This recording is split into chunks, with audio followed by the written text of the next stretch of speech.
Gyro is real interesting on its drive face. Usually what we have is a crankshaft that goes all the way through. It's connected to two sides of the engine. This is only on one side. What we're going to do now is, I have the rear tires coming in today, and I hope they fit. But we're going to clean the brakes. I'm going to show you how to do that. These are on your gyro, the independently adjustments. You can turn them by hand, okay? If you turn them in, what it does is it expands the clamshell brakes so that you don't have to pull on the lever so hard. And as the brakes wear down, they turn into dust, and that's what you see right there. It's asbestos dust. You can touch it; it's not going to hurt you. That's all that asbestosis crap is. It's about people that did it for 45 years in the mines or on ships or something back in the World War II. What we want to do first on each side is to just ease this back a little bit and loosen the brakes up. And we're going to adjust them too. You see, we've got one right here, and on the other side we have one right here. And they should be adjusted the same. And I'll show you how to do that. I got a piece of wood there, so I can't get that. This side of the engine is connected, the crankshaft is connected to the wheel. On this side, if we take off this, this is where the fan air goes. The air goes down in through here. It goes over to here, and it blows underneath this cylinder cover, and then it exits. But if you look down in here, you'll see where my finger is turning this. You can see that there is a ball bearing and a nut on there. Now, if you want a good way, when I worked in brake and alignment shops, a good way if you want to check, see if your bearings were bad, take your hand and put it next to the wheel, and then spin your wheel. If the bearing is bad, it will vibrate into the surrounding metal. What we used to do is we put our hand on the metal bumper and do it that way. Now with brake clean, you don't want to get this on your hands, and also you do not want to get it on any kind of painted plastic or anything like that, because some of it won't hurt, and some of it'll screw it up pretty badly.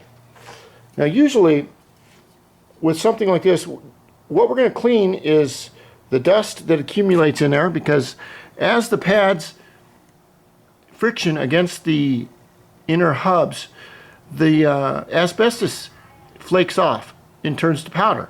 Well, that powder's got to go somewhere. So the best way to do it is to spray a little bit on top here. Usually what you do is you'll spray a little bit and just let it drip off. Now remember one thing about brakes. This happens to be with brakes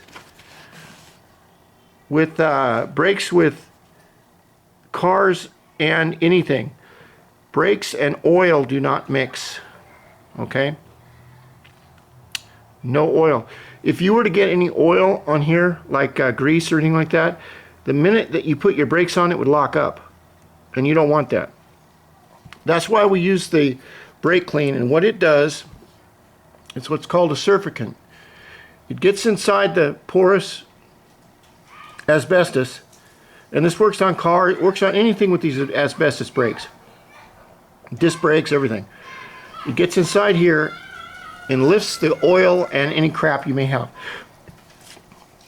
to the surface. Now the only problem you'll have is probably right down in here for any kind of oil, as you can see.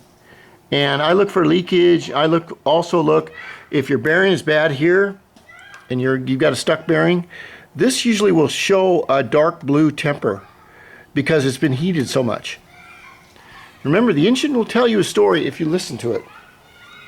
Now on the other side here, I had a problem with this tire wearing, and come to find out that this nut on here was starting to come loose. But if you look down in here and you look at all the inner workings down in here, there's no oil, it's just dust, which is fine. Now what I like to do is I like to clean the I like to clean the brake pads. All that black stuff is dust. You can see the pad itself has asbestos in it. The reason asbestos is used is because it's fireproof. It won't catch on fire. And it has pieces of metal in it to keep for longevity. Now, brake pads are an interesting thing. They work great, and you can see by how much wear they have on them is how much you'll know when to replace them. But usually I've got 2 or 3 sets of brake pads. I just haven't replaced them. I haven't even needed them to do that. On the brakes themselves, as the brakes get hot, the friction will cause this to go to powder. Also, as the brakes get thinner, the brake pads get thinner, more heat will be created, and thus more asbestos will come off of that.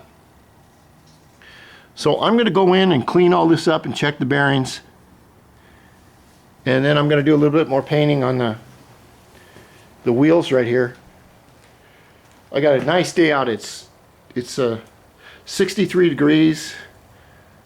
Still, there's no birds singing, but I got the garage door open, so I'm hopeful on that.